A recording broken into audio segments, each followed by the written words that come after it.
Well, for those of you that got the memo, and there wasn't one, Yeah, I know. you know, I'm pleased to see you. I kind of feel a little bit like Jesus did the night before he was crucified, when he said, I've eagerly looked forward to having this meal with you. I've really eagerly looked forward to getting back and being connected with this group again. It feels so good for me. So I'm really pleased that that all of you were able to show up, and hopefully with a small group we can kick stuff around and you can ask questions that maybe would take us further out than we normally would. But what we're starting up with today is really kind of where we left off. And I think the last thing that I gave you as a teaser before I was hospitalized was the idea by a guy by the name of John Dominic Crossan, who's out of the Catholic Church, but I don't know that he was actually defrocked, but he's not serving in any church capacity anymore, but he's written a lot of best-selling books about the history of the early church, and particularly about who Jesus was. And he's the guy who published the sensational idea that chances are the story of the resurrection as we know it is kind of bogus, because he probably was never taken down from the tree until the Romans decided to do it.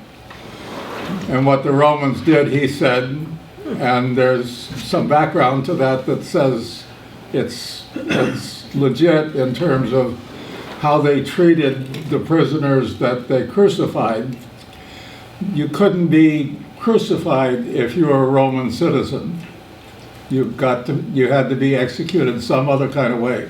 This was reserved for the hoi polloi, for the riffraff. And in particular, the one crime that you could be crucified for that basically made you off limits even to the family, according to R.C. Sproul, after you were crucified, was insurrection. So if you were a rebel that was fighting Rome and you were caught and tried and crucified in that process, you were done. No one else had another claim on you. And Sproul's version is a little different from Crossan's. What Crossan says, basically what they did is they took the bodies down and threw them in a dump. So you kind of know what goes on in a dump. You got feral animals, that are coming in. So in the shortcut version of the story that Crossan was quoted as publishing, Jesus was probably eaten by dogs. That didn't go too well with a lot of folks, and it obviously contradicts. Now, when I listened this past week in the hospital to a resurrection sermon by R.C. Sproul, he morphed that idea some, but he didn't go too far away. He said that what the Romans did with insurrectionists is they took them down and they threw them in the fields. They just took them anywhere. Family couldn't bury them. That was part of the punishment. Part of the shame and ignominy of fighting against Rome is that you were left to be carrion for the birds, for the vultures, kind of thing. So the whole idea of what the alternative to the resurrection story that we think about is pretty striking. It's pretty stark. And I hadn't thought about it before, but Sproul said, okay, here's Nicodemus, and said he didn't go along with the idea that, not Nicodemus, Joseph of Arimathea. I've already tipped my story. Joseph of Arimathea comes and interesting you think about this. I'd never thought about it before. You're going to Pilate, who has the power of life and death and who's a brutal, savage kind of a guy. He's not the peaceful, tranquil guy that we tend to hear and want to believe, you know, from the gospel versions. But this is a guy who thought nothing of crucifying 3,000 at a time, you know, that rose up against Rome in a big demonstration. As far as the eye could see, all the way down the Appian Way to Rome, you traveled by these guys that were basically rotting on trees. And the message is clear. The message is, don't mess with Texas. You know, this is, if you want to take up arms against Rome, this is what will happen. This is how we handle you guys. So crucifixion is not new at this point, but it was not as effectively used or as much as a means of state terror per se. That's really what it is. It's to inculcate terror into the population that says, you can go this far, but no further. There are limits around here. So picture in your mind this guy who sits on the top of the throne, who's not exactly the same status as some of the other provinces that Rome has got in the neighborhood, as it were, but whose job is a little iffy to start with because he's a military governor. He's not appointed as ruler, other than, you know, kind of like a temporary magistrate who can get yanked at any time, and he was afterwards. So here's Joseph of Arimathea, and the scroll says he probably wasn't there when Jesus was tried. I doubt that one guy could have stopped it, given the kind of the steamroller scenario that was painted at the time. But he was a secret admirer that said, let me have the body and I'll put him in my tomb. So this is contrary to all that's normal practice. And it speaks to prophecy. It speaks to the idea that says in the Psalms, your Holy One will not see corruption. Well, how did that work? He went to a clean grave. There was no corruption in the grave to start with. And he didn't experience corruption because he was resurrected. Now, there's, fast forward to a sneak preview that I hope we can talk about at some point. There's a whole bunch of gospel wannabes that emerge in the first couple hundred years, especially around the year 200 to 300 kind of thing.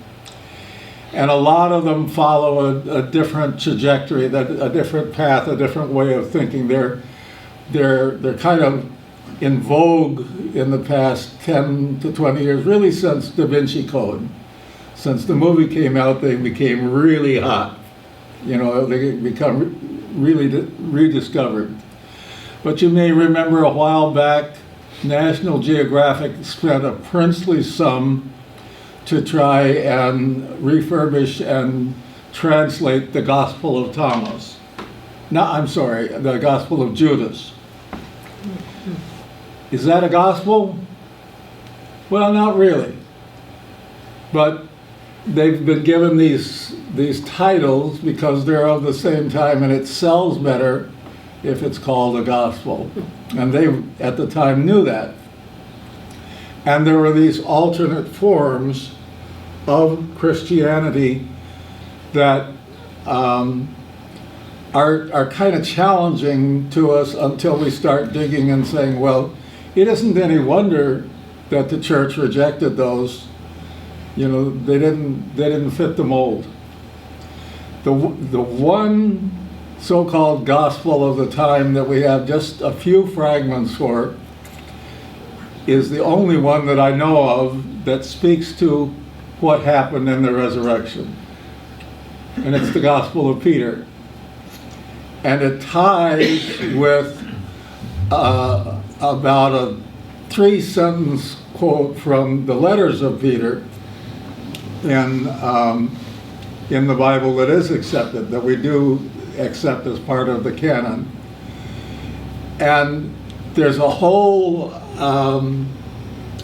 there's a whole series of thoughts that have coalesced together to make a doctrine in the Catholic Church that spins and connects with the way that we say the creed today, which is kind of interesting.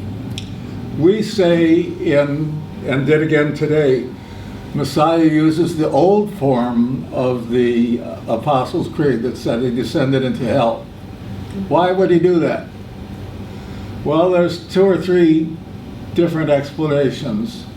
One is kind of fun to talk about this way as a preacher's son. Friend of mine put it in one of the Bible studies that I go to on Saturdays with the Missouri Synod people. He said, Jesus took a victory lap. It was his chance to strut his stuff. But the general Catholic view, and you'll find some Lutherans subscribing to it too, because we don't have an alternative to the way that we think about it, is that he went down to preach to those that were already in death but had not heard the gospel. And having done that now, that's fulfilled, that said, that preach the gospel to around the world, to every nation and so forth, that's part of that. And there were people there that really don't deserve to be in hell. Well, a problem is a language and a translation problem. There's about 3 words that sometimes are translated as hell. Only one of them really means hell the way we think of it.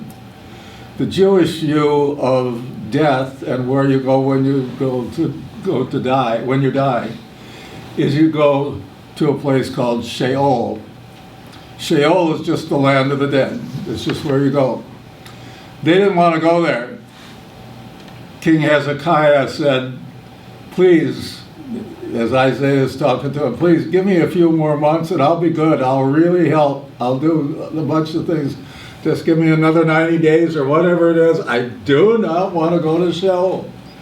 And the Psalms say, I go down to the pit. Well, the idea that they had is kind of a place where you're sort of dimly aware. You don't lose total consciousness, but you have this existence that's kind of a non-existence, and it isn't connected to anything. And most importantly, for the Jewish thought, you're not connected with God. Most connectedly, you are cut off.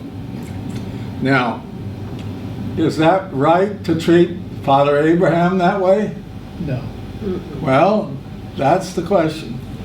So part of the thought is Jesus must have gone down to the nether regions, whether it was Sheol or hell or the land of the dead, whatever you choose to call it,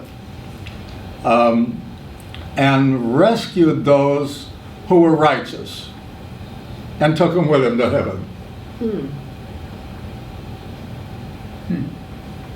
By that? Does that work for you? Sure. Well, that's kind of the Catholic view. And so when we say he descended to hell, it could be, generally speaking, one of 2 thoughts. Either he went down to rescue, or he went down to preach to those who were in prison. So the Gospel of Peter is one of these books, in quotes, that we have just fragments of, that emerges in, I'll call it around year 200 AD. It's probably a touch later. And the idea is it includes an account of how Jesus was resurrected. Oh, now that could be fun to listen to. Wouldn't you like to be a fly on the wall and watch that one occur? So the view is mighty angels came down, rescued him, pulled him up, said, "Rise, Jesus, let's go." And then they asked Jesus, I love this, they asked Jesus, "Did you go down and preach to those where they were in Sheol or in prison, or in the language that Peter uses later on is in prison?" Well, okay. Did you go and preach to those? And Jesus, in the Gospel of Peter, which we only have this little fragment or two, says, "Yes, I did." Well, that's as far as it goes. I mean, that's what we've got. So in the context of resurrection and the story that we have that we trust in the gospel, we're not going to be able to verify it, but we trust that what happens is you've got a guy who screws up his courage and goes to meet the man, and he says, not, "I'm confessing that I believe in Jesus, but let me take care of this for you. Let me take him down."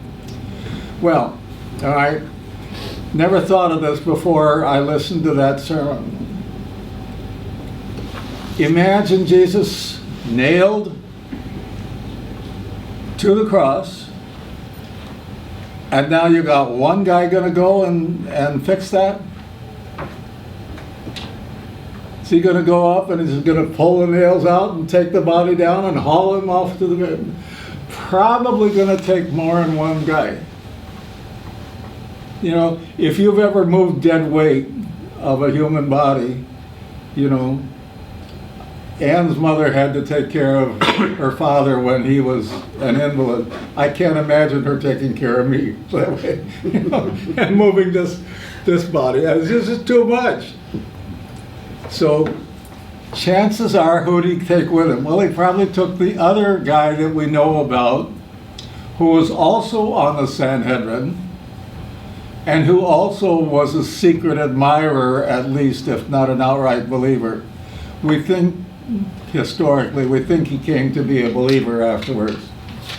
Now, I tipped my hand before, see if you can call it back. Who do you probably take with him? Nicodemus. Yeah, probably Nicodemus. So I have this vision in my mind's eye. It's not scriptural, but it's what I conjure up when I think about this. Is that here's Joseph of Arimathea. He's a wealthy guy. He's probably got some sort of carriage, some sort of means of transportation, and he's going to the cross with Nicodemus, and they climb up on a ladder, pry these nails out somehow, drag Jesus down, carry him, and then take him to the tomb and wrap him up, you know, with special cloths. And they put, I wish I could remember now, I can't call it out, but it's like 100 pounds of special ointments. I mean, the amount of money that would cost at that time, to say nothing of what the women want to anoint him with when they come back, is astonishing. But it also speaks to the idea, remember when Jesus' friend Lazarus died, and he'd been in the grave for how long? 3? Yeah, 4. I think it was 4. It was 4? And they told him, Jesus, you don't want to go in there. Why? That's right. You know, he started decomposing. So the idea of myrrh is really offensive to the nose, but it covers the stench of death. It's strong enough to do that. So they're coming to really act as an act of worship to take care of Jesus' body.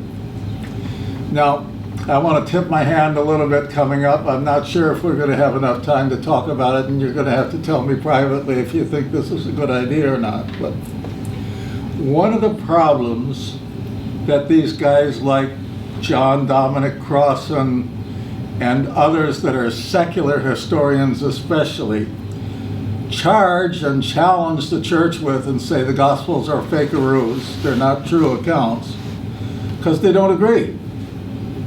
You know, they have differences. So let's take two or three of the most,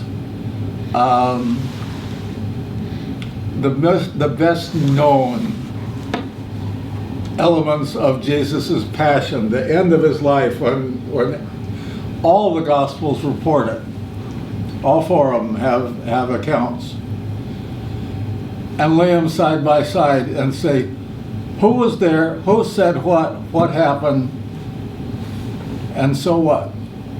You know, out of that. And you're going to find some differences. And then ask yourself, okay, why is that? Why does that matter?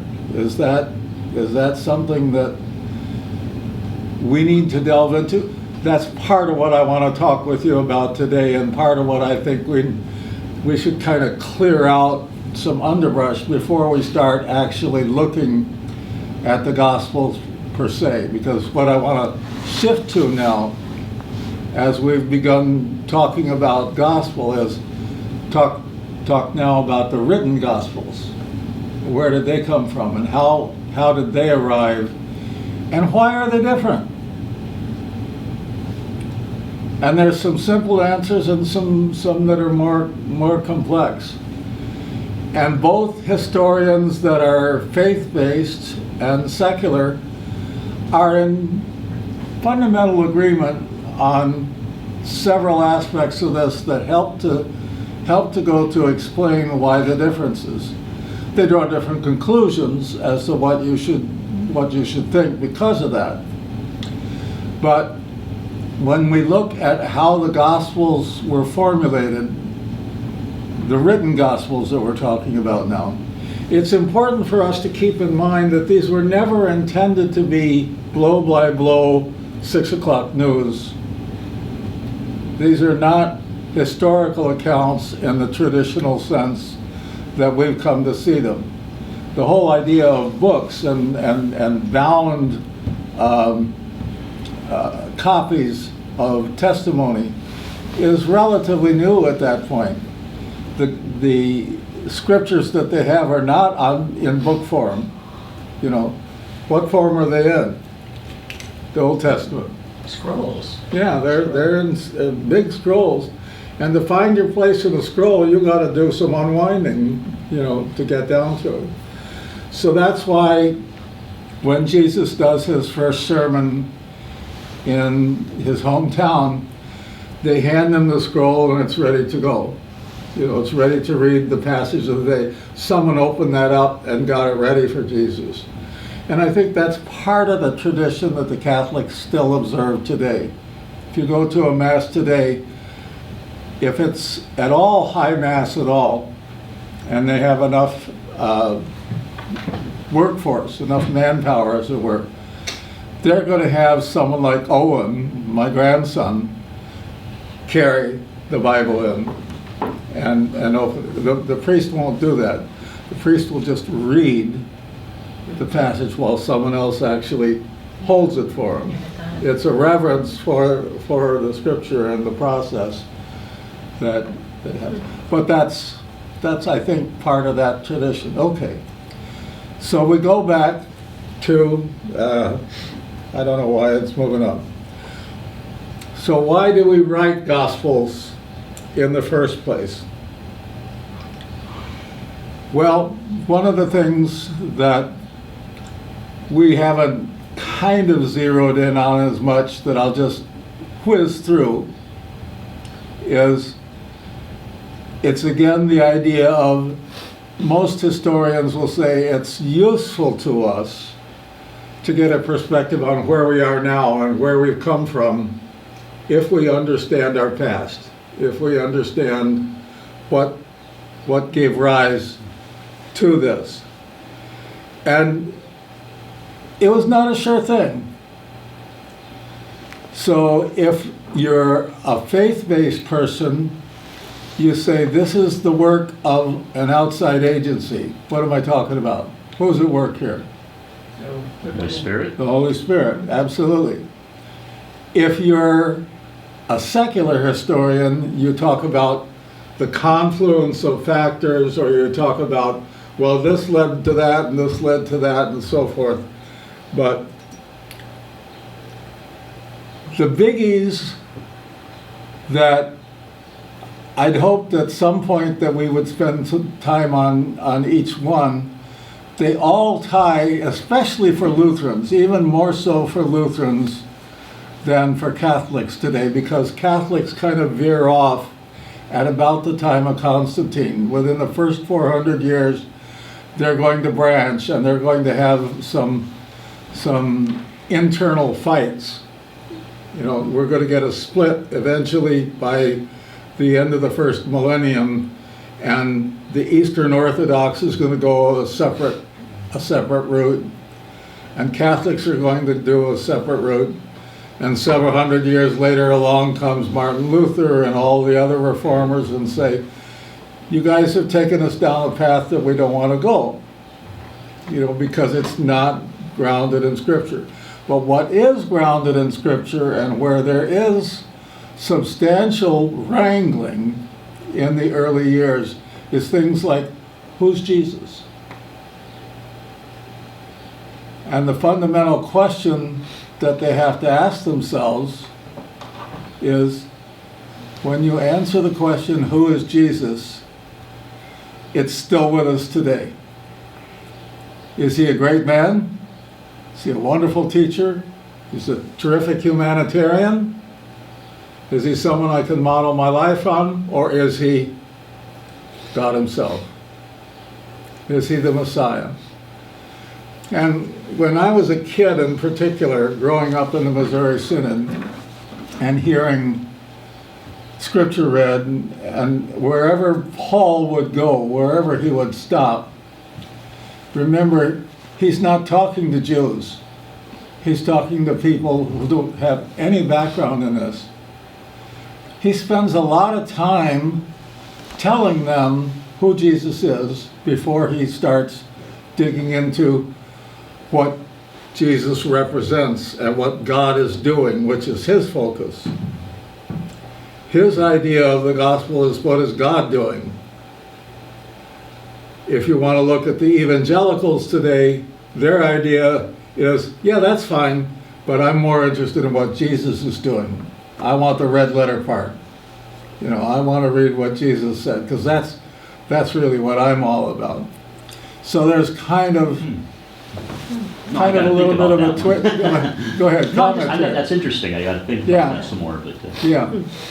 So I always thought, isn't that a waste of time to talk to a Jew to a Gentile, to a Greek who's got no background in Jesus? Isn't that spinning your wheels? Why don't you get to the point, Paul? And I thought that a lot. I'm kind of changing my tune about that now. There's a point to what he's doing. Why is he doing that? Why do you think he spends all that time clearing the underbrush and saying, you need to understand what it is to be Messiah. You need to understand who this Jesus represents, what he brings with him to the party, not just that he's another one of your gods. He's something different. You know, what Paul wants to do is he wants to connect Jesus, first of all and foremost, with the Old Testament, what we call the Old Testament, with what Gary Wills would call the sacred writings. Remember, they don't have a New Testament yet. I think it's fun to speculate. What would Paul say if he knew that his letters were in the Bible today? You know, I'm not sure he'd be totally happy with that. But on the other hand, I think he'd be saying, yes!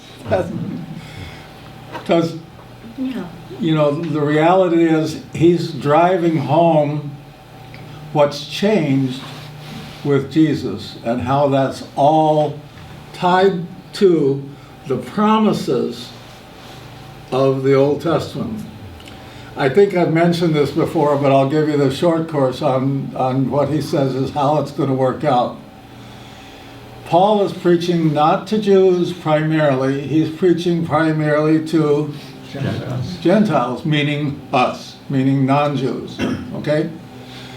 So he needs to feed them enough that they can come to the party with a knowledge of, this is how I fit, this is how it works, this is how the scriptures that are ancient work, how they fit in. Now remember, the Romans at this time, who adore the Greek culture, they have adopted the Greek culture as kind of their own. So you've got Rome and you've got the Greeks, and the Greeks love wisdom, and the Greeks are up here. This is where the Greeks are focusing on. And so Paul's got to break through and get to them to connect with where they're started. So he's got to give them a grounding for belief and coming in. But in the meantime, back in Jerusalem, we have the churches on the wane. You know, we've got basically not very many Christians left in the Holy Land. They've mostly moved out.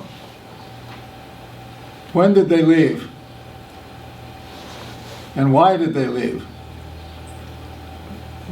After the crucifixion, so they didn't get killed. Well, to some extent, but that's really not central. What's central is self-preservation. They want to stay alive. What's going to happen to the Jews at the last third of the first 100 years after the resurrection? They're going to be destroyed. Jerusalem is going to be burned to the ground. The temple is going to be razed, and all these Jews are going to be killed. I'll tell you a little bit more about that in a second, but the Jews that stayed have another reason to be angry at the Christians for doing that. Say, well, you should have stuck it out with us. You know, we were man enough to deal with Rome, to raise it up. And the Christians were saying, well, you know what, it's kind of a hopeless cause. You brought this on yourself. And even if we believed in it, we're not so sure that we do, but even if we thought that was a good idea to start with, we have another mission. And our mission is not just to stay here and die. That's not good thinking. So they booked. They went and found other places to go. And so to a certain extent, the letters that we have that are around, particularly from people like Peter, 1st and 2nd Peter, are all about what one of my former students way back when I was just starting teaching talked about. There's a science fiction writer that was a favorite of teenage readers for a long time called Robert Heinlein. And one of the famous books that he wrote was Stranger in a Strange Land. That's what happened to the Christians. They became strangers in a strange land. And so we get language like in the world, but not of the world. And Peter says is, you can't make a compromise with that. You can't say, I'll be a Christian on Sunday, but I'll be of the world the rest of the week. First time I taught Revelation in New York when we moved there, we had this beautiful young teenage student who came to the adult forum there. And she really grooved with it. She was an excellent student, had good comments, and she said, well, you know, Jake, you make some good points. And I can see it, and that's all very good for Sundays. But on Monday, I have to go back to the real world. The real world. So that's going to be the test for Christians writ large. Now, in the meantime, you've got what's left of Jews who are not buying in, and you've got now a rapidly growing church that's dwarfing the Jewish population. I mean, it's just absolutely submerging them in terms of numbers. Paul is vastly more successful than the church was in Jerusalem. And so Paul has to answer the question to himself, am I doing the right thing, or are we forgetting where the promise was in the first place? Yes, I'm telling Romans, I'm telling Gentiles, I'm telling Greeks about the promises that were made to the Jews. But what about the Jews? Well, he comes up with a novel explanation in Romans, which is his magnum opus. I find it kind of fascinating. A lot of what we read in Scripture is still kind of got agricultural flavors to it, because we're not in the industrial age really at this point. And you know, remember, Jesus is coming from Galilee, which is the rich farmland, you know, as opposed to the cities. But all of a sudden, all the action is in the cities. So you've got a little bit of a disconnect in some of the imagery that Jesus uses and that Paul uses, but he zeroes in on an agricultural image. Especially, he's using the idea that we kind of like today of how do you make good wine stock? Well, you take the best roots that you've got, the best stalks that you've got, and you do what with the branches that you want? You splice them in. What's that called? Grafting. Yeah, you graft them in. And Paul says, that's what's going on. I am grafting in the Gentiles. They didn't start out having the promise. They didn't start out as part of the plan that everybody knew and understood. But God in His wisdom had a way to do that, and I'm it. I'm at the tip of the spear here. So what about those Jews that have been hacked off, and did they get thrown into the fire? No, they just kind of got sat around. And he says, they're going to see what's happening to the Gentiles that are grafted in, and they're going to get what? Jealous. Yeah. They're going to say, wait a minute. I think that was for me. I think I ought to get that. So Paul says, later on we'll graft them back in when they see the light. So somewhere at the end of time, in Paul's eyes, the Jews who are willing to come around will be grafted back in. Yeah. You like that? Isn't that in Revelation as well? 100. There's no other reference to it that I can find anywhere, but that's how he sees it. So in that way he tries to put the pieces together. So what we do today, what we think about today, has definite ties to where we're going. Now let me fast forward into gospel. So we talked about that. So far, we have looked at a couple of different ways that gospel is used.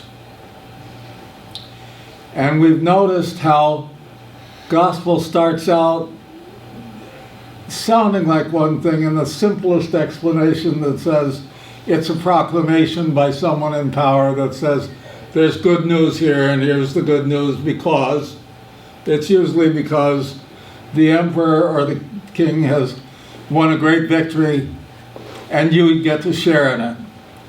And we got N.T. Wright saying, well, not everybody thinks that's great, but Pax Romana applies to you. What's the Pax Romana? Peace to the world. Yeah. That means you're not going to be slaves to someone else. You're not slaves to Rome, but you're pretty well captivated. You're occupied.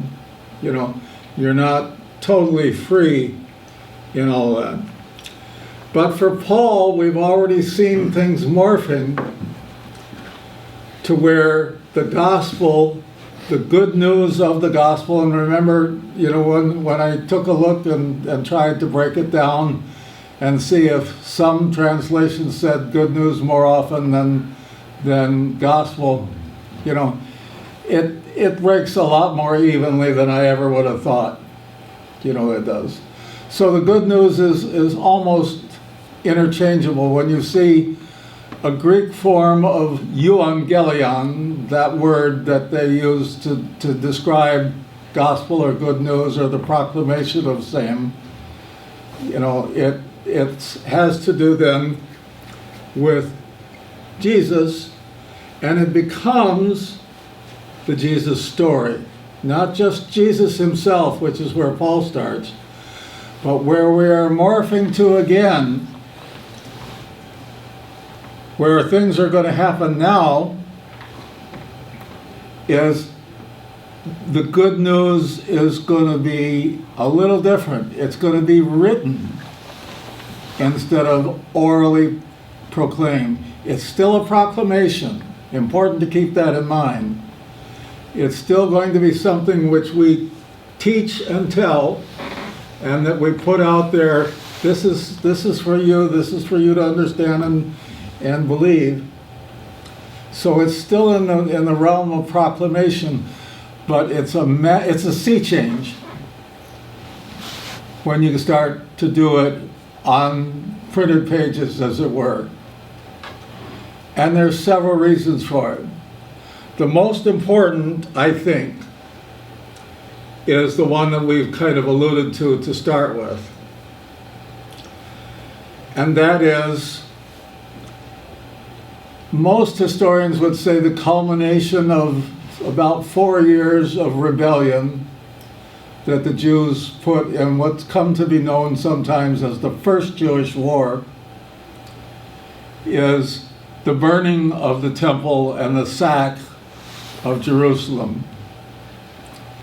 Now, here's this guy, long name, gets shortened to Flavius Josephus, or to most historians, to most people that are familiar with this, they just call him Josephus. He writes an incredible amount. He's a kind of a historian. He's probably about as colorful a figure as you're going to find in antiquity in the ancient Near East. So he starts out as a general among the Jews, and he gets captured. He's really a hero. He actually gets fights and gets captured and gets rescued, but the Romans finally take him. And you remember how Joseph, when he became ingratiated to Pharaoh, he became kind of like Pharaoh's right-hand guy. Mm-hmm. That's what Josephus does. So Josephus changes sides. He's like Benedict Arnold in that. He doesn't quit being a Jew. He doesn't actively go and campaign, but he talks to them and says, you guys got to lay down your arms. You know what's going to happen to you? I've seen what the Romans have got here. I know where this is going. You better give it up if you want to survive. And to the Romans, he says, let me tell you about these guys that you're trying to conquer. Let me tell you about the history. Let me tell you about the richness of that culture. And we remember Josephus as faith-based historians because it's one of the few secular places, we would call it secular because he's not Christian, where Jesus is mentioned. Jesus gets about 4 lines from Josephus. It wasn't a big,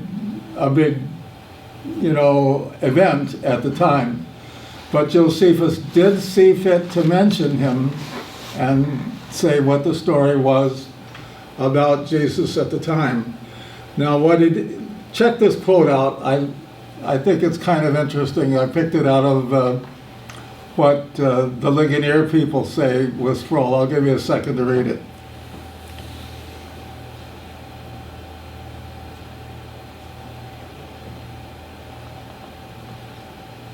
You want to put it in oral form for read it out loud for us, Ter? Okay.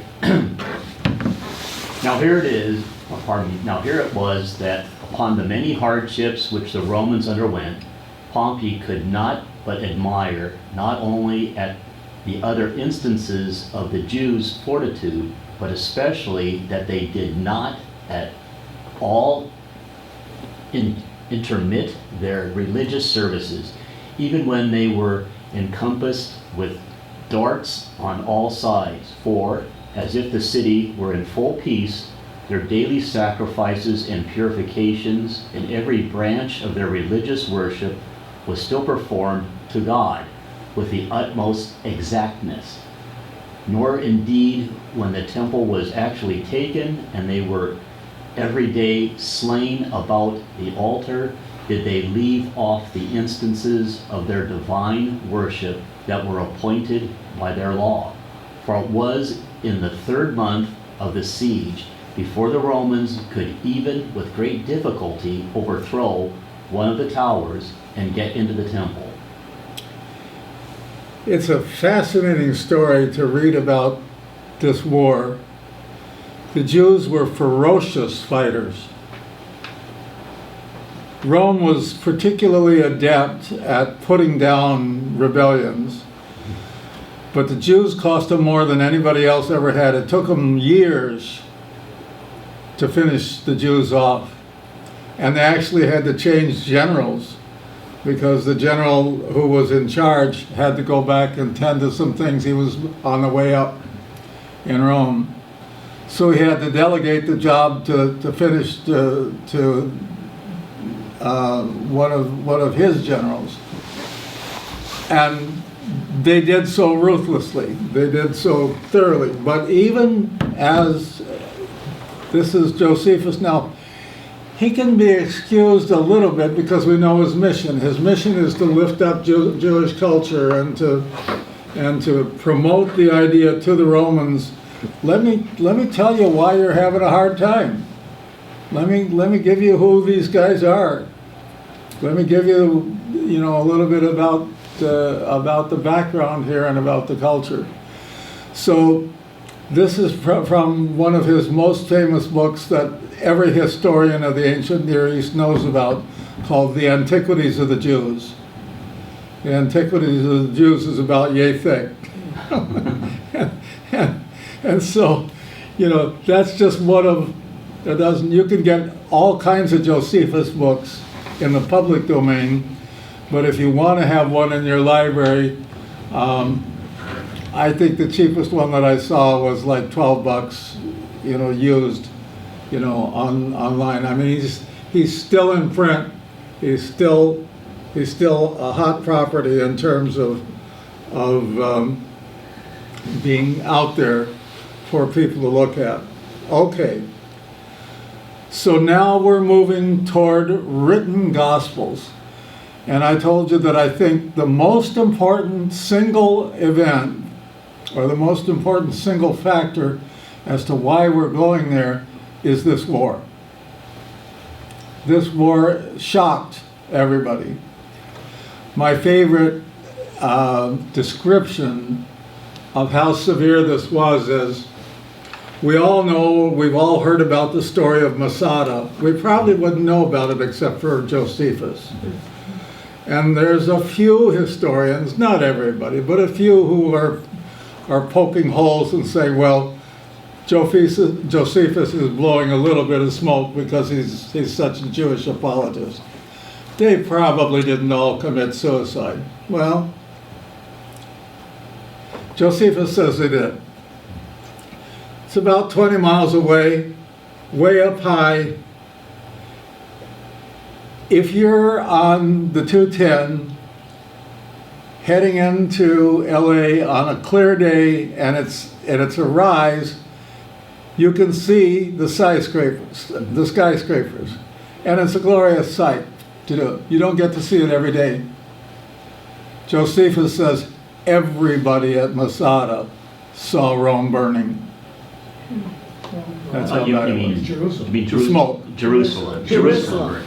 Yeah, I'm sorry. Everyone at Masada saw Jerusalem. Thank you. Saw Jerusalem burn. That would be quite Having quite a view. So it was horrendous. So we've kind of flirted with this, but I want to go back to it and try and nail it down a little bit more. Because there was no New Testament. We do have letters from Paul that are starting to make the rounds by the end of the first century. Normally, most people would say, most historians, faith-based and non-faith-based secularists together, would say the oldest book of the New Testament is a letter by Paul to the Thessaloniki. So that's beginning around 60 to 70, somewhere in that time frame. So it's all in this same time frame. The Gospels, we think, start right after that. We think Mark starts right after the burning of Rome. And what Gary Will says I find fascinating is that it's written by the people that ran away, or it's written for the people that ran away. And it's easy to understand why, because the way the original manuscripts, the oldest ones that we've got, finish, they finish with a dozen less verses than we carry today.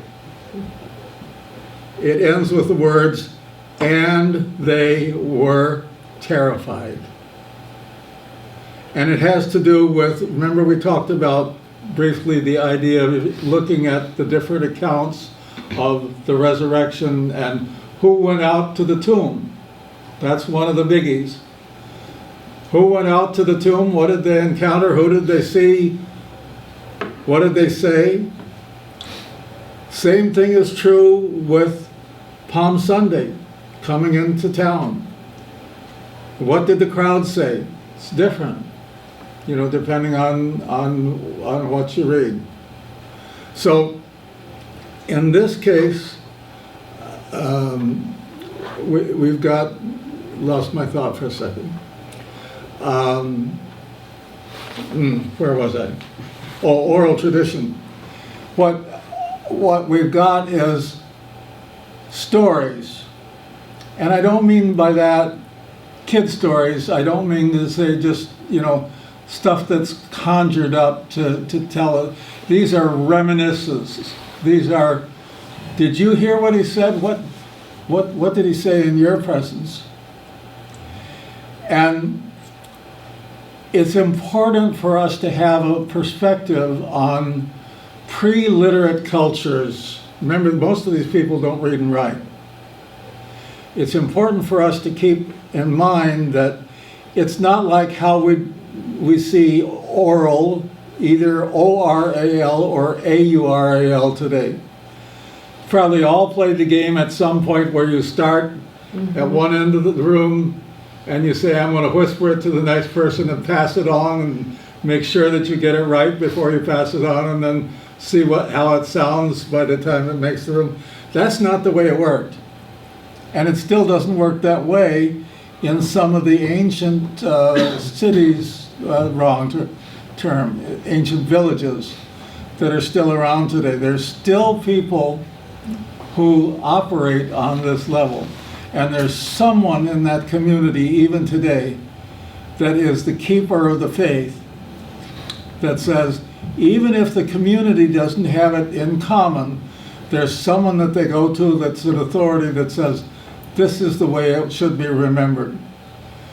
For most Americans, the easiest way that I can put this in a context that is meaningful is, think of the docudrama Roots and passing on the story of the family. There's no central authority anymore in Jerusalem. Jerusalem's toast, it's gone. Number two, the people that were there that we rely on, the greatest authorities that we do have, are the ones that traveled with Jesus, that saw him in the flesh, and they're dying off. You know, they're now at the point where they're at the end of their lives, or they're being murdered. You know, by the end of the second generation after the resurrection, by 70 to 80, that time frame, you know, they're not going to be there for us to consult anymore. So if we want to make a claim on that and hold it, share it, we better get it down. We better kind of get it right in this. And sometimes it works and sometimes it doesn't. Because when you go down and you take a collection of individual stories, how many of you have ever worked in, you can do it in theater to some extent, but it's better to think in terms of film and creating a piece that's going to last as a movie or maybe as a soundtrack kind of thing. Know what a storyboard is. Okay. These are storyboard exercises, and sometimes you've got one that doesn't quite fit. You don't know where to put it. And that's one of the ways that we know how, or we suspect, I shouldn't say we know because we weren't there to record it, but it fits with everything that we know about how literature is put together, that says, chances are each one of these communities that is involved ultimately in creating a book has the ancient equivalent of a storyboard to work with. And they might pick different things, or they might use the same story in a different way. It might mean something different to them. So I want to explore that with you when we look at, for example, Matthew, Mark, and Luke. There's a lot of overlap, an amazing amount of overlap between them. We call them synoptic because in translation it means you can lay them side by side and you can see the interconnections. Unfortunately for most of us, all of us here I'm sure, we're not Greek experts. So we're not going to go in and we're not going to parse, you know, the syntax of Greek to see that. But those who are the Greek experts will say it's useful to do that because there are times when it's word for word. And there are other times where it's so parallel that it's obvious. Now, one of the most interesting aspects to me in all of this, you know, in terms of laying them side by side and thinking about it, is Mark is he's probably further along in his language development than Owen is when it comes to writing, but not a lot, according to some of them. You know, Mark is very common. Now, to make matters worse, as you remember the guy that we saw that's translating the Bibles down in Texas. You know, you got to remember that this is written not in high fashion elevated Greek. It's written in like pidgin English. It's written in the kind of stuff that you would put together in order to be able to talk with the Romans who aren't speaking Greek, but you got to get business done, so you mangle words to try and get it done. And there's no punctuation and no capital letters. So all there is a page full of letters. Bang, bang, bang, bang, bang, bang. You know, mighty hard stuff. I have a cousin, retired, who taught at Concordia in Minnesota. I'm sorry. Yeah, I think it is Minnesota, not North Dakota, but it's up there in the frozen tundra, in the wasteland.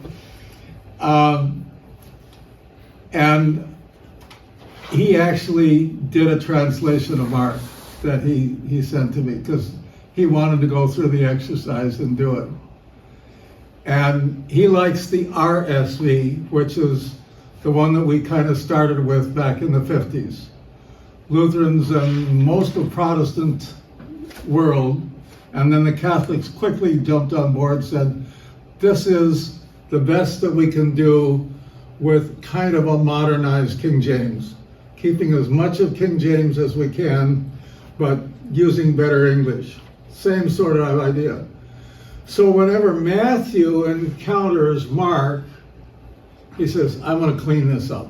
I'm going to rewrite this in such a way that it's easier to read, it's stronger syntax, it's better English, as it were, for the language that he's using. Now, what that translated to is, ever since King James, we've always thought, back in the day, that Matthew came first. But around the turn of the 20th century, with the effort to say, okay, let's strip away all of the frou-frou and let's get to the real Jesus. What did really Jesus do? What did he really say? And they called it the historical Jesus. And they said, what we need to do is we need to find the oldest version that we can, the closest to the original that we can. And lo and behold, they discovered it's probably Mark. So Mark came first. Why is that? Well, because Mark is used in Matthew and Luke. And you can see the connection. And where Mark and Matthew and Mark and Luke agree, it's all based on Mark. Now, what about that part that doesn't necessarily fit in Mark? Because remember, Mark's pretty short. Well, this is where it starts to get a little hairy, because it's widely surmised that there's another volume which is lost to the world, which is Jesus' sayings, the book of the quotes of Chairman Jesus. And this is the idea that says, well, if it's not in Mark, it's probably, if it's sayings of Jesus, it's probably someone, if we just had that book, we could find it. You know, because it's probably recorded there. And they all used it. And then Luke and Matthew also used some stuff that's just for them alone. Not nearly as much, maybe 10% kind of thing. So overwhelmingly the base is Mark, and then you've got folded on top of that the missing documents that have to do with the sayings of Jesus. And these we call Q. Q? Q. is short for the German word Quelle, which means source. How do you spell it? So, Q. Q? Just Q. Just Q. Just the yeah, Q. we just call it Q. Just the letter Q. Just the letter Q. Quelle in auf Deutsch, in German. So, lo and behold, how are we going to find out what Q is? Well, guess what? Our friends here in California say, I'll tell you, I know the answer. So John Dominic Crossan that I mentioned, and Marcus Borg, who started out as a Lutheran pastor, and a half a dozen other superstars in the secular / that they're tangentially tied to faith, but they're not in the faith world anymore. They got together at Claremont, California, at the School of Theology there, interestingly enough. And they called themselves the Jesus Seminar. Wow. Oh, yeah. And how did they decide? Well, you'll love this. They had a great big bowl, and they had like ping pong balls or jujubes or something that's the right size. And they had, I guess it was 3 colors.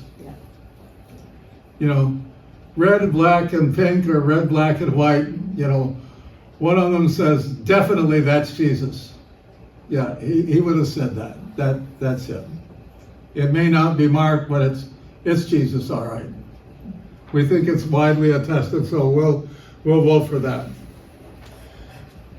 If they put a black marble or jujube in, they said, no, I can't prove that. I don't buy that. And some that we're not sure of. So, and they did it in secret. And they pulled the results and they said, aha, we got it. Now we can publish Q. And you can buy it. You can go on Amazon and you can buy the Gospel according to Q. You can, and it should sound a lot like what we're used to. Go ahead, Terry. Did you say that Q is primarily the sayings of Yes. Jesus? Okay. Yes, that's all it is. Okay. Now, I'll give you one teaser before I let you go. There's one exception, maybe, to what we've been talking about so far in terms of where these Gospels are and who they are and what they mean. And it's called the Gospel of Thomas. And it's a fascinating piece because all it is the sayings of Jesus. That's all it is. It's number 1, Jesus said. Number 2, Jesus said. Number 3, and it's about 150 of them. And you say, well, maybe that's Q. Well, not so much. And some of the things that Jesus supposedly said, according to the Gospel of Thomas, make you go, huh? So, for example, my favorite, you'll love this, I'm sure, is having to do with Mary Magdalene. And she's kind of on the rise ever since Da Vinci Code. People are saying, well, she was probably more important than we gave her credit for. And Jesus said, yes, she is important, and yes, you should listen to her, and yes, I give her special attention, but she's a woman. So since she's a woman and you won't pay attention to her, I made her a man.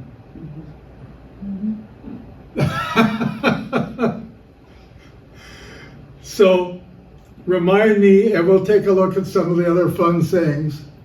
Basically,